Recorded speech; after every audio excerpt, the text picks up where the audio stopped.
கிறிஸ்துவுக்குள் பிரியமானவர்களே, இந்த நாளுக்கான மாலை நேரம்னா அப்போஸ்தலனாகிய பவுல் ரோமருக்கு எழுதின நிருபம் 12வது அதிகாரம் 21வது வசனம். ரோமர் 12:21. ரோமன்ஸ் 12:21. நீ தீமையினால் வெல்லப்படாமல் தீமையை நன்மையினாலே வெல்லு. இங்கே அப்போஸ்தலனாகிய பவுல் 2 கட்டளை கொடுக்குறாரு. ஒன்று பாசிட்டிவ், ஒன்று நெகட்டிவ். சரியா? முதல்ல என்னென்னா, இது ரெண்டும் சேர்ந்து தான் நமக்கு என்ன வருது, ஒரு ஆவிக்குரிய போராட்டத்தை நம்ம எப்படி மேற்கொள்ள முடியும்னு. முதல் என்ன சொல்கிறாரு, நீ தீமையினாலே வெல்லப்படாமல். இப்போ பவுல் உலகத்தில் இருக்க தீமையை பற்றி சொல்லலை.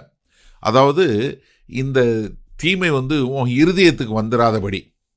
ஏன்னா தீமை உன் இருதயத்தில் என்ன, நீ என்ன எப்போ வரும், நீ பழிக்கு பழி வாங்கணும், உனக்கு கசப்பு வருது, அவங்க தப்பு பண்ணாங்க, அவங்களுக்கு நான் பண்ணியே தீரணும்.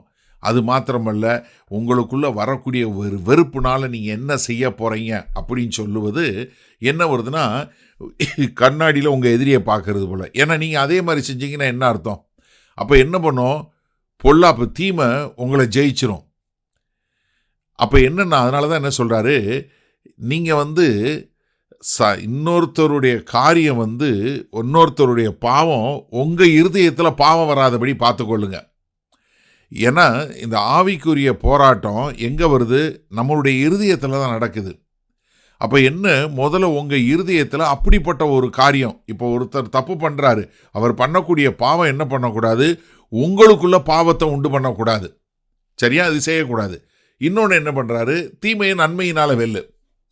இது பாசிட்டிவ். இப்போ நீ ஒரு தீமையை எப்படி ஜெயிக்க முடியும், நன்மையினால தான் ஜெயிக்க முடியும். இதுதான் காஸ்பல் ஸ்ட்ராட்டஜின்னு சொல்லலாம். ஏன்னா ஒரு தீமையான காரியத்தை நீங்கள் பழி வாங்கிறதுனால, கோபத்தினால, இல்லை அழுத்தத்தினால, இல்லை மனக்கசப்புனால வரவே முடியாது. ஆனால் தீமை எப்படி தெரியுமா வெல்ல முடியும்? இரக்கம், மன்னிப்பு, தயாள குணம், ஒரு அன்பு, ஒரு கைண்ட்னஸ் என்று சொல்லக்கூடியதாக. இது தயவு செய்து பலவீனம் நினைக்காதீங்க. இது தேவனுடைய வல்லமை. எப்படி கர்த்தராகிய இயேசு கிறிஸ்து மேற்கொண்டார். லூக்கா 6வது அதிகாரம் 27வது வசனம் சொல்லும்போது சொல்கிறாரு, எனக்கு செவி கொடுக்கிற உங்களுக்கு நான் சொல்லுகிறேன், உங்கள் சத்துருக்களை சிநேகியுங்கள், உங்களை பகைக்கிறவர்களுக்கு நன்மை செய்யுங்கள். அப்போ கர்த்தராகிய இயேசு கிறிஸ்து என்ன பண்ணார், தமக்கு எதிராக வந்தது அவங்களுடைய எதிரிகளை அவர் கொலை செய்யலை, அவங்களுக்காக தன்னைத்தானே பலியாக கொடுத்தாரு. அவங்களுக்கு அவர் சபிக்கலை, மாறாக அவங்கள ஆசீர்வதிச்சார். அவங்கள திருப்பி அடிக்கலை, அதுக்கு பதிலாக தண்ணியே கொடுத்தாரு.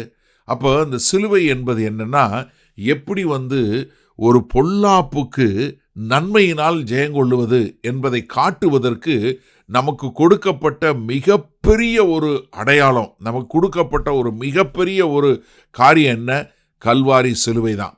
அப்போ நம்ம முன்னாடி அப்போஸ்தலனாகிய பவுல் 2 வாய்ப்பு கொடுக்குறாரு.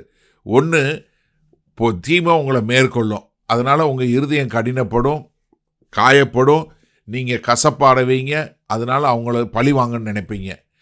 அதே இது நீங்கள் தீமையை மேற்கொள்ளும்போது நீங்கள் என்ன பண்ணுவீங்க, நீங்கள் உங்களுடைய மன உருக்கத்தினாலேயும் உங்கள் அன்புனாலேயும் வரும்போது அது அவர்களை மனசாட்சியத்தோடும் அவங்களையும் மாற்றும். இதில் நியூட்ரல் கிரவுண்டே கிடையாது, நடுவே மையமே கிடையாது. சரி, இந்த நாளில் இந்த வசனத்தை நம்ம எப்படி எடுத்துக்கொள்வது? நீங்கள் ஒரு நிமிஷம் அப்படி பின்னோக்கி பாருங்களேன். 17வது வசனத்தில் என்ன சொன்னார், தீமைக்கு தீமை செய்யாதீங்கன்னாரு. 18வது வசனத்தில் என்ன சொன்னார், ஒருத்தருக்கு ஒருத்தர் சமாதானத்தை நாடுங்கன்னாரு. 19வது வசனத்தில் என்ன சொன்னார், நீங்கள் பழி வாங்குதலை கர்த்தர்ட்ட விட்டுருங்கன்னாரு. 20வது வசனத்தில் என்ன சொன்னார், உங்கள் எதிரிக்கு நன்மையை செய்யுங்கன்னாரு. 21வது வசனத்தில் நீங்கள் எப்படி இந்த தீமையை மேற்கொள்ள முடியும்னு. அப்போ ஒரு மறுசீரமைக்கப்பட்ட ஒரு அமைப்பு, மறுசீரமைக்கப்பட்ட ஒரு ஐக்கியம் என்ன பண்ணும், கிறிஸ்துவினுடைய கல்வாரி சிலுவை வழியாக செல்லும். அதை ரோல் மாடல் பண்ணக்கூடியதாக.